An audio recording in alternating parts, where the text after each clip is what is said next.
Bismillahirrahmanirrahim. Assalamualaikum warahmatullahi wabarakatuh.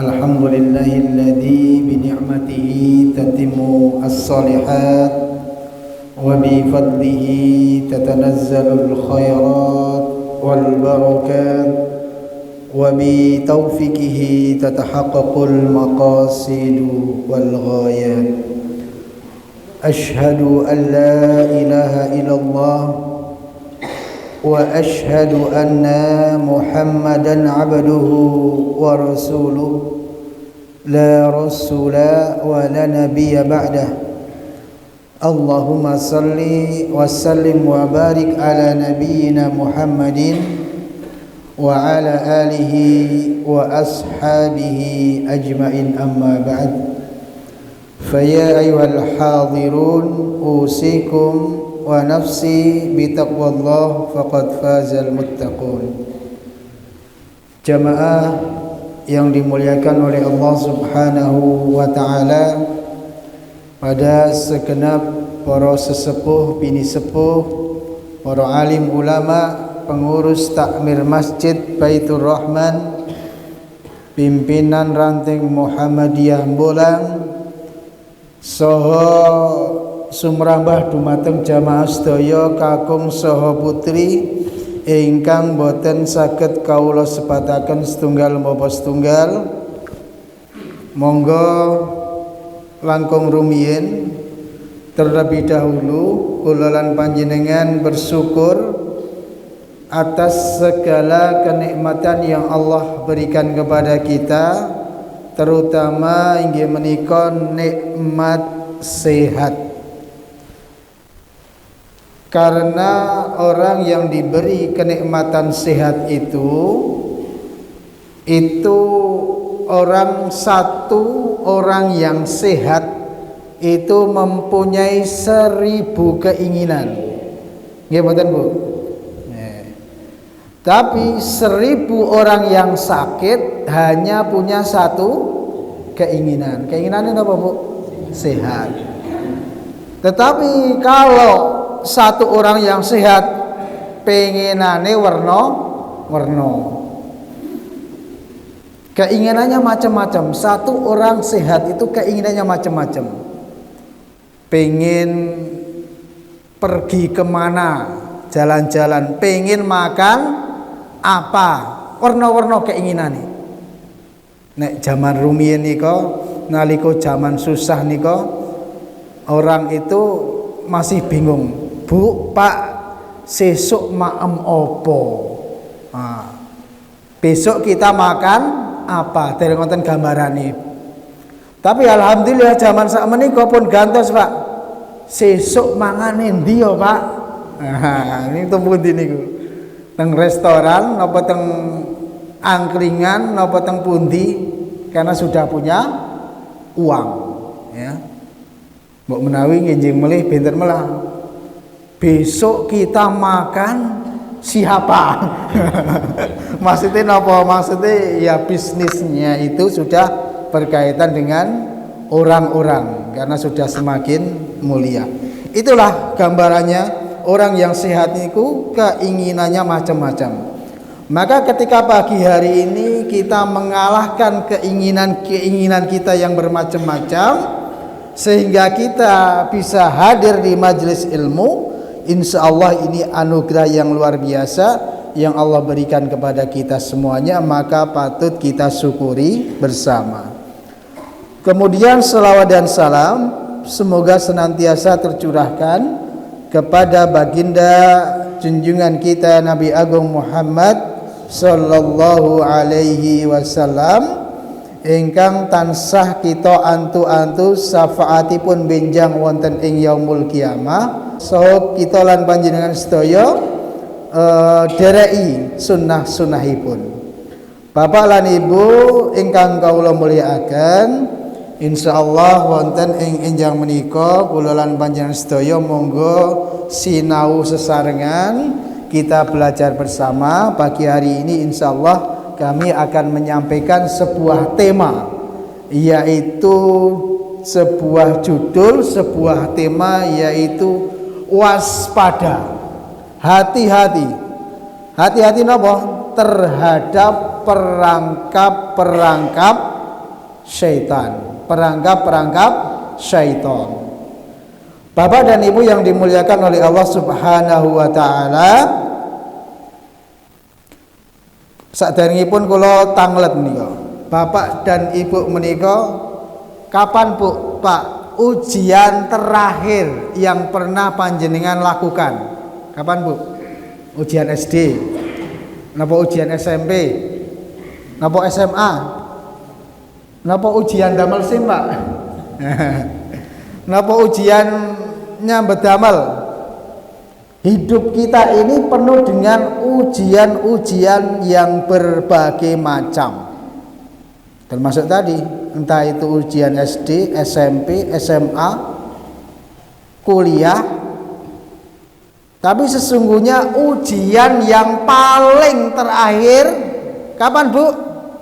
Nembe niku. Dari rumah sampai ke masjid itu adalah ujian kula lamanya sing ingkang terakhir. Ujiane napa? Ujiane aras-arasen. Gitu. Kados wau ingkang sampun dingendikaken oleh napa nika Bapak Pranoto Adicara menika, sinaosa asrep anyes kula lan panjenengan bersegera untuk menuju ke masjid. Sinaosa daleme niku caket dempetan kali masjid niku godaane luar biasa. Kadang-kadang godaane niku wah wis biasane mangkat ya ndak kala-kala tak liren. Wis biasane mangkat kala-kala tak liren. Niku adalah salah satu godaan. Kondisi dingin niki nggih godaan. Kula niku nggih lumayan tebel saking Temanggung menika wau jam pinten nggih? Jam sekawan niku pun tak dobel-dobel niki, Pak. Jaket. Nah, terus niki napa jubah. Terus kaos dalam. Terus kulit, daging, balung niku. Ternyata adem niku menusuk sampai ke tulang. Nah, itulah diantara ujian yang terakhir kita dapatkan pagi hari ini adalah ujian kita bisa masuk ke dalam masjid ini untuk mengikuti kuliah subuh. Nah, ternyata Bapak dan Ibu, ujian hidup manusia itu memang sangat banyak sekali. Tapi itu semuanya mempunyai hikmah. Ada hikmahnya. Hikmahnya apa? Yang pertama, dengan ujian hidup ini akan mengetahui keseriusan seseorang. Orang serius dan tidak itu butuh ujian. Nah, mboten ujian biasanya sok mboten serius, termasuk di lembaga pendidikan, ya. Itu pasti juga ada ujiannya. Di dalam kehidupan kita, universitas terbuka ada ujiannya agar kita serius. Kemudian juga ujian itu bisa menentukan kelulusan seseorang. Orang butuh lulus kuliah, butuh lulus sekolah, ada ujian akhirnya. Kemudian yang jelas dengan ujian itu akan meningkatkan derajat seseorang. Yang tadinya tingkat 1, kelas 1, kemudian naik kelas 2, kelas 3, yang tadinya SMP, kemudian masuk SMA, kuliah, yang tadinya kulalan panjenengan itu tingkatnya, levelnya itu baru tingkat rendah, kemudian ada ujian hidup yang menghampiri kita, maka manfaatnya, hikmahnya adalah kita nanti akan bisa naik kelas, naik grade. Keimanan kulalan panjenengan insya Allah ketika bisa menyelesaikan sebuah ujian akan naik. Ya. Bapak dan Ibu yang dimuliakan oleh Allah Subhanahu wa taala, namun yang menjadi musuh, yang menjadi kendala terbelat kulolan panjenengan adalah kita diberi musuh yang sangat kuat. Napa niku? Setan, ya. Tapi sesungguhnya setan itu adalah sifat. Setan itu bisa saja berasal dari golongan jin dan bisa dari golongan manusia. Minal jinnati wan nas, dari golongan jin dan manusia. Bapak dan Ibu yang dimuliakan oleh Allah Subhanahu wa taala, kenapa dikatakan bahwa, saya bilang pakai kata-kata iblis saja ya, karena kalau pakai kata jin itu ada yang muslim, ada yang kafir. Kalau setan itu sifat, bisa dari manusia, bisa dari jin. Tapi kalau iblis ini jelas, ini adalah nenek moyang musuh bebuyutan manusia. Nah, iblis itu kenapa dikatakan sebagai musuh yang terbesar bagi manusia? Karena kalau dibandingkan dengan kita manusia itu kekuatannya tidak sebanding, Pak. Mboten sebanding antara iblis dengan manusia. Di antaranya apa? Yang pertama, manusia itu tampak wujud, tetapi kalau iblis itu tidak tampak. Ora ketok. Ketok mboten, Pak? Mboten. Meskipun dikatakan wala tattabi'u khutuwatis syaitan innahu lakum aduwwum mubin. Janganlah kalian mengikuti jejak-jejak syaitan. Sesungguhnya bagimu, ya, dia itu adalah musuh yang nyata. Meskipun di sini dikatakan aduwwum mubin, musuh yang nyata, ning nyatane ora ketok, makhluk halus. Karena musuh yang tampak dengan yang tidak tampak itu memang susah. Nek memang betul-betul wujud tampak adu arep gitu, paribasane gelut bareng wani ini nek ora ketok niku pripun? Ujug-ujug mak bedunduk ning ngarepe napa teng burine. Nah, pripun? Itu yang pertama. Kemudian yang kedua, iblis, jin jahat itu mereka tidak ngantuk, Pak. Nek kula lan panjenengan gaweane ngantuk. Wonten mboten teng mriki ingkang ngantuk? Ya, kathah. Nah niku bapak-bapak wonten ngajeng nika milih panggonan ingkang luar biasa, mencari sandaran hidup. Nah, sebelah kanan dan kiri mencari sandaran hidup. Mencari sandaran hidup biar nikmat.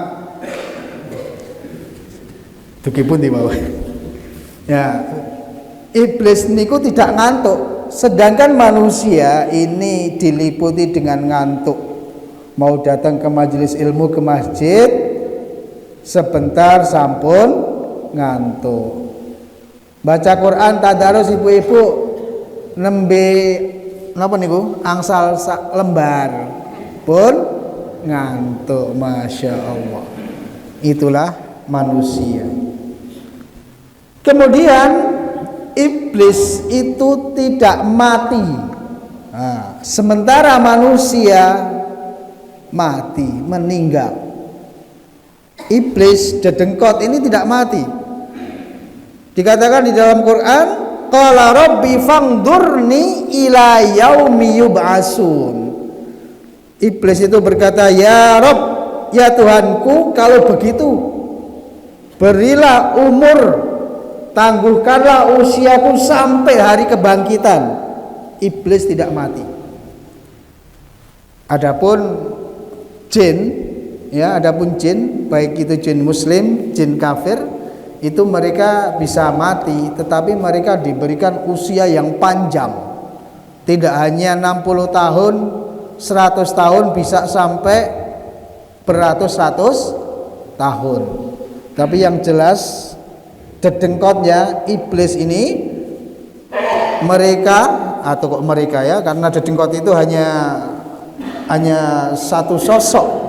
Iblis itu dia tidak mati, ditangguhkan usianya sampai hari kiamat. Maka kalau kita lihat dari 3 itu saja, musuh manusia berupa iblis itu tidak sebanding jika dibandingkan dengan manusia. Maka begitu sangat berat sebenarnya Bapak dan Ibu, godaan dan juga lawan kita itu.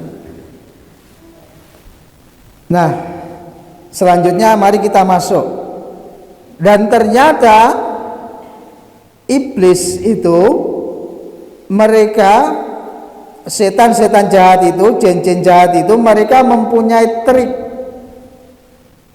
mereka mempunyai jaring-jaring, mereka mempunyai ranjau-ranjau untuk menggoda manusia. Hal ini dijelaskan oleh Ibnu Qayyim al-Jauziyah di dalam sebuah kitab yang berjudul Ighasatul Lahfan min Masoyidi Asyaiton, pertolongan bagi orang-orang yang merana dari perangkap-perangkap setan. Itu dijelaskan secara lengkap di dalam kitab tersebut. Nah, pagi hari ini saya mencoba untuk menyampaikan di antara sarinya, di antara hikmah yang bisa kita ambil dari kitab itu. Nah, yang pertama apa? Yang pertama, perangkap iblis itu adalah manusia diajak kepada kekafiran dan kesyirikan. Ini adalah perangkap yang paling utama. Maka apabila ada seseorang itu yang kemudian murtad, ya, pindah agama, atau bahkan dia dalam kondisi yang kafir, maka iblis itu sudah menang, ya, karena dia sudah keluar dari Islam. Itu perangkap yang paling canggih, perangkap yang paling utama. Kemudian di samping itu adalah kesyirikan. Ini masih perangkap yang pertama, kekafiran dan kesyirikan. Maka dikatakan innal ladzina kafaru min ahlil kitabi wal musyrikina fi nari jahannam khalidina fiha. Sungguhnya orang-orang kafir dari golongan ahli kitab dan orang-orang musyrik, mereka akan masuk neraka jahanam khalidina fiha, mereka kekal di dalamnya. Ulaika hum syarrul bariyah, mereka adalah sejahat-jahatnya makhluk. Jadi orang-orang yang kafir dan orang musyrik itu kekal di dalam neraka, tidak masuk ke dalam surga, ya. Nah, bentuk-bentuk dari syirik ini berbagai macam Bapak-bapak dan Ibu-ibu. Bisa kami contohkan di antaranya, yang pertama, percaya terhadap dukun. Dukun apa? Dukun bayi, Bu? Nah, mboten. Dukun paranormal. Paranormal, para tidak normal. Paranormal.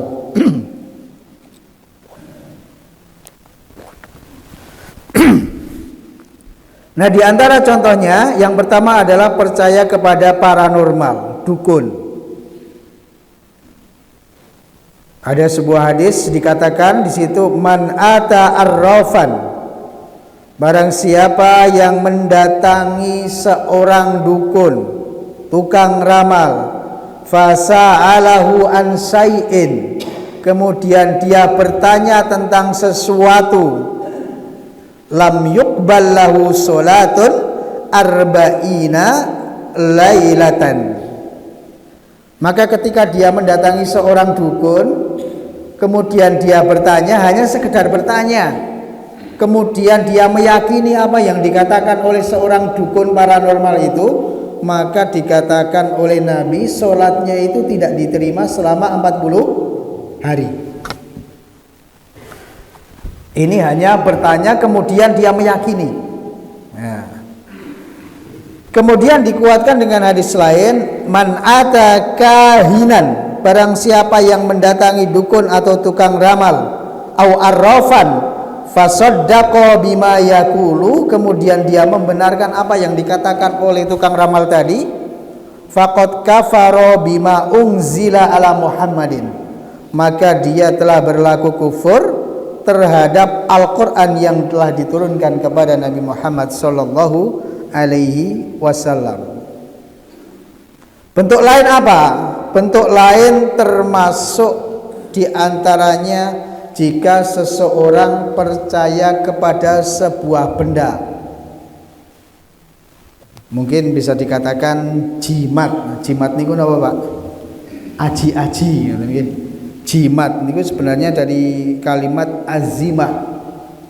Jimat, yang ketika seseorang percaya kepada suatu benda, benda itu mungkin bisa mendatangkan manfaat atau benda itu bisa apa?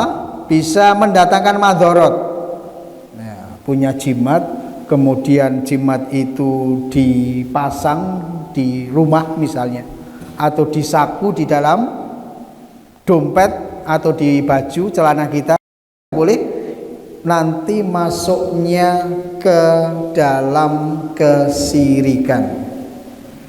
Maka dikatakan oleh Nabi, man allaqa tamimatan faqad asyraka, barang siapa yang menggantungkan tamimah atau jimat, maka dia telah berlaku syirik. Nah, maka bagaimana dosa ancaman orang yang telah berlaku syirik ini? Dikatakan oleh Allah Subhanahu wa taala, walau asraku lahabita anhum makanu ya'malun. Apabila seseorang itu telah berbuat syirik, menyekutukan Allah, niscaya lenyaplah dari mereka amalan-amalan yang telah mereka perbuat. Niki bahaya syirik ngaten niki, Pak. Jadi orang yang telah berlaku syirik, meskipun dia sholat, puasa, zakat, bahkan haji ini mboten cukup ping pisan, ping pindho, ping telu, haji ya to. Mergo hajine pun ping kopang kaping. Ning ketika dia masih berbuat syirik, maka hajinya percuma, muspro, tidak diterima di sisi Allah Subhanahu wa ta'ala. Itu yang pertama. Napa Pak tadi? Kekafiran dan kesyirikan. Ini adalah perangkap yang paling besar, perangkap yang paling utama, yang sangat didamba-dambakan oleh iblis, oleh jin-jin jahat, oleh syaitan. Kemudian yang kedua, ketika kekafiran dan kesyirikan ini lolos, alhamdulillah kula lan panjenengan tidak kafir, tidak syirik juga. Nah, kemudian iblis masih punya perangkap yang kedua. Perangkap yang kedua napa? Yaitu perbuatan bid'ah. Napa, Pak? Perbuatan bid'ah. Bapak dan Ibu yang dimuliakan oleh Allah Subhanahu wa taala, bid'ah di sini adalah tata cara beragama yang tidak sesuai, yang tidak dituntunkan dari syariat. Maka Imam Asy-Syatibi beliau menjelaskan definisinya adalah thariqatun fid din, sebuah tata acara dalam beragama, muhtara'atun tudahi syar'iyyata, sebuah tata cara beragama yang diada-adakan menyerupai syariat. Yuqsadu bisuluki 'alaiha al-mubalaghatu fit ta'abud lillah subhanahu, berlebih-lebihan dalam ibadah kepada Allah Subhanahu wa taala. Rasulullah sallallahu alaihi wasallam beliau mengatakan, inna asdaqal hadis kitabullah, bahwa sesungguhnya sebenar-benarnya ucapan adalah kitabullah, ya. Wa ahsanul hadyi hadyu Muhammad, dan sebaik-baik petunjuk adalah petunjuk dari Nabi Muhammad sallallahu alaihi wasallam. Wa syarrul umuri muhdatsatuha, dan sejelek-jeleknya perkara adalah perkara yang diada-adakan dalam urusan agama. Wa kullu muhdatsatin bid'ah, dan setiap perkara yang baru dalam urusan agama disebut dengan bid'ah. Wa kullu bid'atin dhalalah, dan setiap perkara bid'ah itu sesat. Wa kullu dhalalatin finnar, dan setiap perkara-perkara yang sesat itu di dalam neraka. Jamaah yang dimuliakan oleh Allah Subhanahu wa taala, maka kemudian Imam As-Sufyan As-Tsauri beliau mengatakan, al-bid'atu ahabbu ilal iblis minal maksiyat, bahwa perkara yang disebut dengan bid'ah itu lebih dicintai oleh iblis daripada maksiat. Jadi ada perkara bid'ah, ada perkara maksiat. Itu bid'ah itu lebih dicintai oleh iblis. Kenapa demikian? Karena dikatakan al-maksiyatu yutabu minha, orang yang berbuat maksiat itu mereka mudah untuk bertaubat, Pak. Orang melakukan maksiat kemudian dia bertobat. Akan tetapi wal bid'atu la yutabu minha, orang-orang yang berbuat bid'ah kadang-kadang dia susah untuk tobat karena menganggap bahwa yang dilakukan itu sudah benar. Nah, ini adalah waspada bagi kula lan panjenengan sedaya. Jamaah yang dimuliakan oleh Allah Subhanahu wa taala, kita ke contoh konkretnya. Nah, yang menjadi pembeda adalah batasan bid'ah ini di kalangan ulama ini berbeda-beda. Ya, ulama membagi atau ulama membatasi perkara bid'ah ini beda-beda. Yang pertama, kita memberikan contoh persoalan bid'ah yang disepakati ulama adalah ketika kita menambahkan persoalan-persoalan di dalam ibadah langsung kita kepada Allah Subhanahu wa taala. Yang pertama ini semua ulama sepakat, jumhur ulama sepakat, yaitu dalam urusan ibadah mahdhah. Salah satu contoh yaitu sholat. Ya, sholat itu tidak boleh kemudian kita menambah-nambahkan yang tidak ada tuntunannya. Misalnya di gerakan atau rekaatnya. Sholat subuh pinten rekaat, Pak? Kali. Tiba-tiba ada orang kemudian, wah, wong isih gasik, waktune isih longgar, tak tambahi, men dadi 3 rekaat, dadi 4 rekaat. Jelas ini adalah persoalan bid'ah. Atau mungkin di siang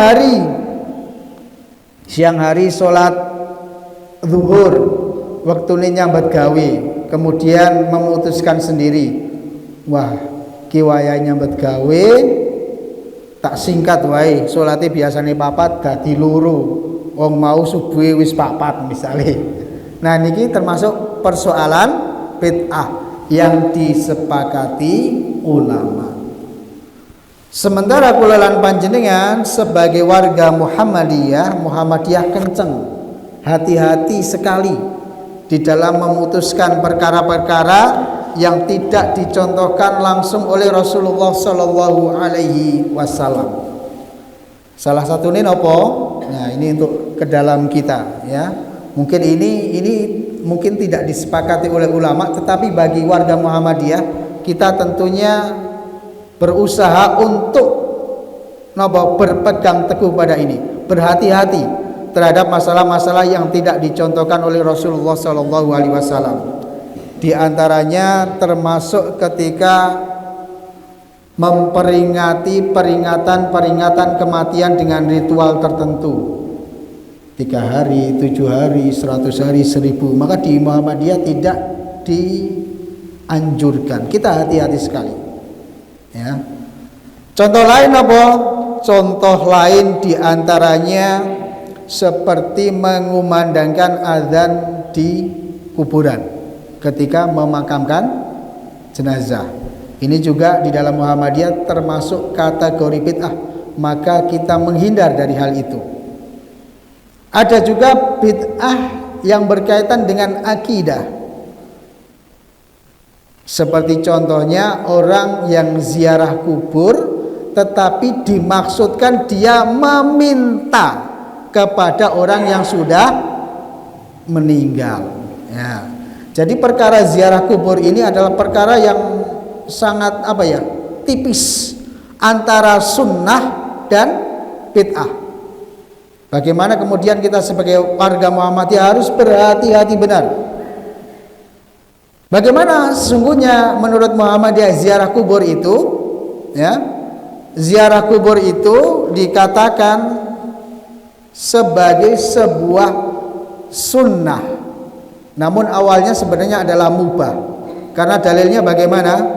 Bagaimana dalilnya? Rasulullah mengatakan kuntu nahaitukum an ziyaratil qabri. Dahulu aku pernah melarang kalian untuk ziarah kubur. Kenapa dilarang? Karena orang-orang dahulu itu mereka selalu meratap ketika datang ke kuburan, kemudian melakukan hal-hal yang membawa kepada kesyirikan. Maka Rasul melarang tidak boleh ziarah kubur. Tapi dengan berkembangnya Yaman, kemudian Rasul mengatakan ala fazuruha, maka sekarang silahkan ziarah kubur, karena sudah tidak ada lagi orang yang meratapi yang sudah meninggal. Maka sekarang silahkan untuk berziarah kubur. Ada perintah ala fazuruha, maka sekarang ziarahlah. Nah, di dalam perkara ini, di dalam perkara usul fikih itu sebenarnya perkara fi'il amr, perintah itu adalah al aslu fil amri lil wujub. Ketika ada perintah Allah di dalam Al-Quran, perintah Rasul di dalam hadis, aslinya adalah wajib. Tetapi ketika ada perintah setelah dulunya dilarang, nah termasuk ziarah kubur, itu kan perintah. Sekarang silahkan ziarah, kan perintah. Tapi dahulunya kan dilarang. Maka itu ulama mengatakan seperti itu, kembali ke dalil usul fikih, itu menjadi mubah. Kalau dulu dilarang, sekarang diperintahkan, maka menjadi mubah. Akan tetapi di dalam hadis diteruskan, ketika ziarah kubur itu bisa mengingatkan kepada kematian, maka menjadi sunnah. Artinya apa? Kulalan panjenengan saged ziarah kubur karena menjadi bagian dari sunnah Rasul ketika dilakukan sesuai dengan syariah. Yang pertama, orang ziarah kubur itu mendoakan yang sudah meninggal. Nah, itu catatan yang paling penting adalah kita mendoakan, bukan kita minta sesuatu. Kemudian yang kedua, kita bisa mengambil pelajaran dari orang yang sudah meninggal itu. Misalnya dia adalah seorang yang solih, kita bisa meniru jejak-jejaknya, bisa mengambil pelajaran dari orang solih tersebut. Karena kadang-kadang nyuwun sewu, orang ziarah kubur itu niatnya berbeda. Ketika ziarah kubur, kemudian selesai dari ziarah, kemudian dia cerita begini, Pak Dek, bar kula ziarah teng suatu tempat niko, njuk lebari bisnisku dadi lancar, lombokku panene dadi oke, dan seterusnya. Nah, perkara-perkara ini tentunya harus kita hindari. Ziarah kubur adalah untuk mendoakan, bukan meminta. Kita niatkan untuk mendoakan yang sudah meninggal dan mengingatkan kepada kematian. Bapak dan Ibu yang dimuliakan oleh Allah Subhanahu wa taala, itu diantara contoh-contoh bid'ah baik yang sudah disepakati ulama secara keseluruhan maupun diantaranya menjadi kehatian kita di Perserikatan Muhammadiyah ini. Kemudian yang ketiga,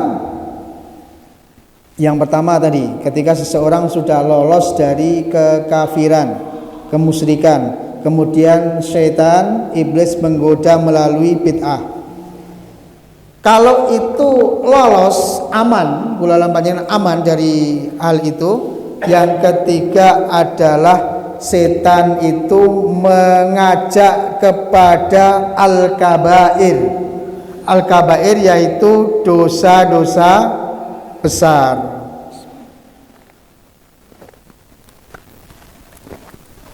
Bapak dan Ibu yang dimuliakan oleh Allah Subhanahu wa taala, napa yang termasuk di antara dosa besar? Dosa-dosa besar itu banyak. Di antaranya membunuh, di antaranya berbuat zina, durhaka kepada orang tua, ini termasuk dosa besar. Dosa besar ning sing biasanya dilakukan. Nyuwun sewu Bu, oleh ibu-ibu, napa Bu? Glendeng. Nah, ghibah niku termasuk dosa besar. Pitados mboten Bu? Nek mboten pitados mengke kula tunjukkan dalilnya ya.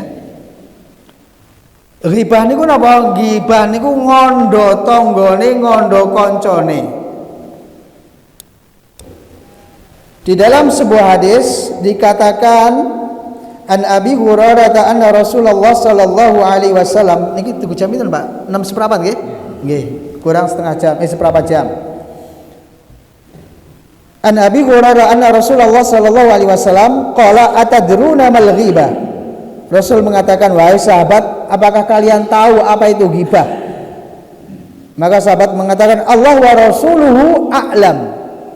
Sungguh Allah dan engkau sebagai rasulnya, engkau lebih mengetahuinya wahai Rasul. Maka Rasul mengatakan, dzikruka akhaka bima yakrahu. Engkau mengatakan, engkau berbicara tentang sesuatu dari sahabatmu, dari tetanggamu, dari seseorang yang itu kenyataan, tetapi ketika dia itu tahu maka dia tidak suka. Jadi Bapak dan Ibu kalau gelendeng atau membicarakan orang lain, sebenarnya itu realita, tetapi orang itu ketika dibicarakan hal itu dia tidak suka. Nah, maka itu yang namanya gelendeng. Apa pancen ngono kuwi kok? Nah, misalnya apa? Misalnya, Bu, nika tanggane dhewe sing gembrot nika. Nah, gembrot nika napa, Bu? Gendut. Pancen gendut, nggih gendut niku memang gendut. Tetapi kan dia kalau disampaikan seperti itu kan enggak suka. Nah, itulah yang disebut dengan ghibah, Bu. Contoh lain, Pakde, tanggane dhewe sing cili ireng ngentutan ya. Ya pancen orangnya kecil hitam, tetapi kalau dikatakan seperti itu dia tidak suka. Nah, itulah namanya ghibah. Sementara nek beda kaya realitanya itu lebih parah lagi. Namanya apa? Fitnah. Nah, fitnah lebih parah lagi. Kenapa ini dikategorikan sebagai dosa besar? Ini bahkan dikatakan dalam Al-Qur'an. Ya ayyuhalladzina amanu ijtanibu katsiran minadh-dhal. Wahai orang-orang yang beriman, jauhilah kalian dari prasangka. Inna ba'dadh-dhanni ismun, karena sesungguhnya kebanyakan prasangka itu membawa kepada dosa. Wala tajassasu, dan janganlah kalian mencari kesalahan orang. Wala yaghtab ba'dukum ba'dha, dan janganlah di antara kalian berbuat ghibah, menggunjing sebagian dari sebagian yang lain. Ayuhibbu ahadukum ayyakula lahma ahihi maita. Karena orang yang menggunjing itu seperti diibaratkan seseorang memakan bangkai. Memakan bangkai siapa? Bangkai saudaramu sendiri. Memakan bangkai mawon dilarang. Nggih mboten? Ada bangkai ayam, bangkai burung kita makan itu dilarang. Bangkai itu yang halal cuma 2. Bangkai apa, Bu? Bangkai ikan dan belalang. Nah, selain itu kan nggak boleh. Nah, ghibah itu seperti memakan bangkai. Bangkai itu bangkai orang. Orang itu adalah saudaramu sendiri. Coba kira-kira nek wonten pengumuman inna lillahi wa inna ilaihi rajiun. Nah, dipun umumaken saking masjid napa saking pundi, kemudian ada berita duka lelayu, kemudian salah satu di antara kita mendekati mayat tersebut, kemudian bawa gunting, terus drijine napa jendike dicekrek, Bu, dicekrek, napa kupinge dicekrek, ya, terus diparingke lepek, ya, diparingke lepek, diaturke jenengan, monggo Bu didahar kersa mboten Bu, paringi saos, paringi kecap, purun mboten. Nah, itulah contoh orang yang riba seperti memakan bangkai saudaranya. Oleh karena itu, nyuwun sewu ibu-ibu, ketika masih berbuat riba segera stop, ya, karena riba ini dikategorikan di dalam dosa-dosa besar. Bahkan hal ini Rasulullah Shallallahu Alaihi Wasallam mempunyai istri, beliau istrinya banyak. Nah, di antara istri beliau ini pernah keperucut. Keperucut apa? Riba terhadap istri Rasulullah, istri beliau yang lainnya. Nah, kalau nggak salah di dalam sebuah hadis yang bercerita ini adalah Ibunda Aisyah itu pernah bercerita, itu pernah ghibah terhadap istri Rasul yang lain yaitu Sofia, ya, kada wa kada. Qala ba'dur ruwati ta'ni qasirah. Di antaranya ahli hadis yang meriwayatkan hadis tersebut, mereka mengatakan yang dimaksudkan dalam hadis ini adalah tentang Sofia berkaitan dengan tubuhnya yang tidak tinggi. Nek mboten tinggi niku njuk napa? Pendek, qasiroh, pendek, ya. Si fulanah itu, ya, Sofia kae rodok endek, ora terlalu dhuwur. Mungkin di antara istri Rasul itu, bahkan istri Rasul itu dikatakan mereka mempunyai fisik yang luar biasa. Rata-rata fisiknya bagus, tinggi, tetapi diantaranya ada yang lebih pendek, yaitu Sofia. Ketika ada gunjingan seperti itu, kemudian Rasul mengatakan, laqad qulti kalimatan lau muzijat bima'il bahri lama zajatku. Wahai Aisyah, sesungguhnya perkataan yang sudah kau lontarkan itu, satu kalimat itu, ya, lau muzijat bima'il bahri, seandainya satu kalimat itu diambil, dipendet Pak, dimasukkan ke dalam lautan, ya, dikatakan lama zajathu, lautan itu akan tercemar, ya, lautan itu yang rasanya tadinya asin bisa terpengaruh, rasanya, baunya, warnanya bisa berubah. Padahal kula lan panjenengan preso sing jenengane laut niku kan boten terbatas nggih. Laut itu luasnya seperti apa? Ketika dicampurkan dengan satu gunjingan yang tadi itu, kata Rasul, itu bisa merubah lautan itu. Artinya begitu dahsyat dosa orang yang menggunjing seperti itu. Nah, pramila ibu-ibu menawi tasih wonten majelis ghibah nggih Bu. Nah, ini dihindari nggih Bu nggih. Nggih. Biasane ghibah niku sok mboten krasa. Esuk-esuk wonten bakul liwat ngumpul. Ibu A, Ibu B, Ibu C, nah kemudian ngondo sing liyane. Nggih mboten Bu? Mboten Bu? Mboten ngaku? Napa ngaku Bu? Kadose sing kudunge coklat. Nah, nyun sewu nggih Bu nggih. Nah, ini adalah sebagai evaluasi peringatan kepada kita semuanya, khususnya untuk ibu-ibu dalam hal ini. Sebentar. Nah, kemudian ini tadi sampai mana? Sampai 3 nggih. Saya singkat saja, waktunya udah mepet.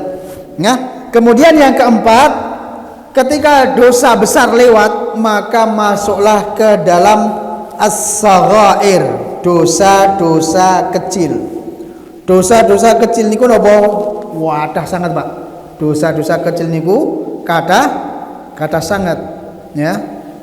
Maka diumpamakan dalam sebuah hadis, dosa kecil itu seperti ketika seseorang membawa kayu dalam sebuah lembah.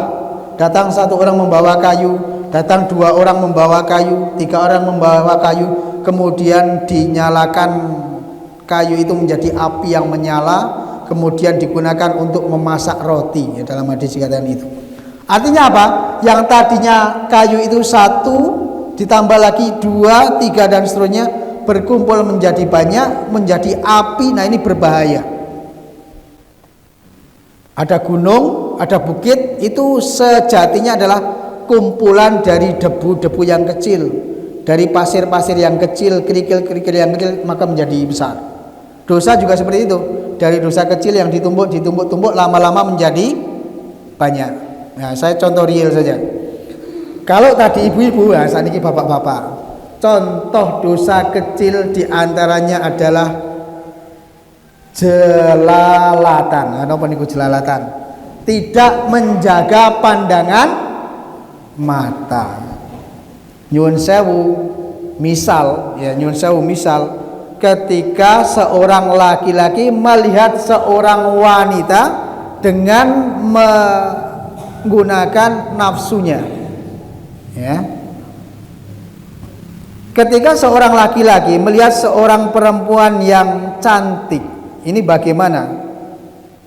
Ini dikatakan dalam sebuah hadis, Nabi mengatakan kepada Ali, "Ya Ali, la tattabi nadratan an-nadratan fa innalakal ula wa laysat lakal akhirah."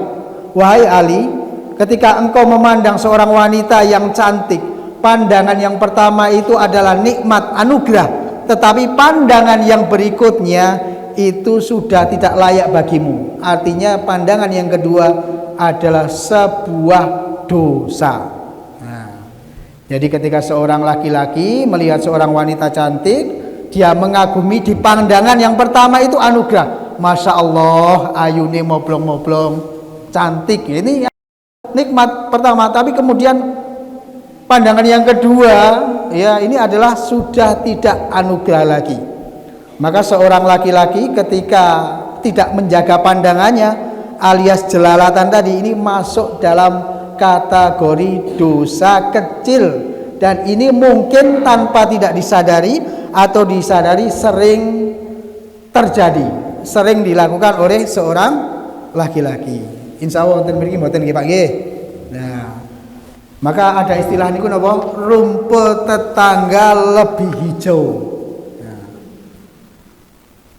Rumput tetangga lebih hijau, padahal kula pancen mboten ngerti nek saka adoh kae koyone rumpute iki ijo banget iki.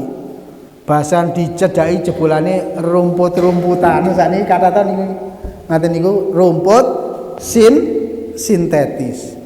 Nah, maka ketika seseorang laki-laki tidak bisa menjaga pandangan matanya, dia memandang istri orang lain, memandang wanita lain yang tidak boleh dipandang, ini menjadi sumber kehancuran bagi sebuah rumah tangga, yang kemudian nanti timbul membanding-bandingkan. Wah, bojoku kok ora kaya kaya. Nah, ada lewat artis Pak, dek-dek, Masya Allah, kok ayu banget iki bojoku kok ora kaya ngono ya. Nah, ditanya balik nih, jenengan artis napa mboten Pak? Ah mboten, nggih pun. Bapak dan Ibu, bapak-bapak terutama nggih, Ibu panjenengan kados itu ini luar biasa. Seandainya panjenengan diberikan istri seorang artis mungkin panjenengan mboten kuat, Pak. Gitu. Mboten kuat napa? Lain biaya ini ku lho. Nah, artis niku biayanya kathah mboten cukup 100-200 per sasi, bahkan berjuta-juta, puluhan juta. Nak sak menika nek panjenengan gadah 20 yuta mbok paring ke ibu nika insyaallah dadi artis nggih Bu nggih. Nah, kula tanglet ibu-ibu wonten jatah khusus mboten saking bapak-bapak. Bu, monggo niki damel perawatan sesasi 100 yuta ngoten-ngoten mboten Bu. Mboten kata-kata 10 yuta mawon wonten mboten kira-kira. Nek wonten sing ngaten niku insyaallah ibu-ibu niku berubah menjadi cantik seperti artis. Gitu. Padahal bapak-bapak niku sing maringi nggih sak cukupe, sak yuta, cukup apa ora ya kono. Masya Allah. Ya. Artis itu pengeluarannya luar biasa, sebulan puluhan juta. Di rumah itu sing bagian nyapu wonten piyambak. Sing bagian ngumbahi wonten piyambak. Sing bagian masak wonten piyambak. Lah ibu-ibu diborong piyambak sedaya niku nggih. Masya Allah. Bapak-bapak yang dimuliakan oleh Allah Subhanahu wa taala, maka itu kemudian menjadi rasa syukur kepada kita terhadap pasangan kita. Jangan sampai kemudian kita memandang istri orang lain, memandang perempuan yang tidak menjadi hak kita secara berlebih-lebihan, karena itu bisa menjadi menghancurkan rumah tangga. Bapak dan Ibu yang dimuliakan oleh Allah Subhanahu wa taala, itu adalah salah satu contoh dosa kecil bagi seorang laki-laki. Saya persingkat, ya. Kemudian yang kelima, bisa jadi kemudian kalau setan itu sudah tidak berhasil dengan dosa kecil, maka yang kelima adalah dia akan menggoda manusia agar manusia itu disibukkan dengan perkara yang mubah, yang boleh. Sesungguhnya perkara itu boleh, tetapi kalau berlebihan maka ini menjadi sebuah dosa. Contohnya apa? Contohnya hobi. Orang suka dengan burung misalnya ya. Orang suka dengan olahraga, sepak bola, voli, minton dan seterusnya. Tetapi kemudian dia disibukkan dengan perkara itu, kemudian lalai, lupa waktu, sholatnya lupa dan seterusnya, maka ini juga perangkap setan. Jalan-jalan, piknik, boleh nopo mboten? Boleh, silakan. Ya, jalan-jalan refreshing, tetapi kemudian melupakan sholat, lali sholate, nah ini sudah masuk ke dalam perangkap setan. Kemudian yang keenam, yang terakhir ini, yang keenam, disibukkan dengan amalan-amalan yang kurang afdol. Padahal ada amalan-amalan yang lebih afdol, ada amalan-amalan yang lebih sunnah, ada amalan-amalan yang lebih wajib. Contohnya apa niki kathah contohnya.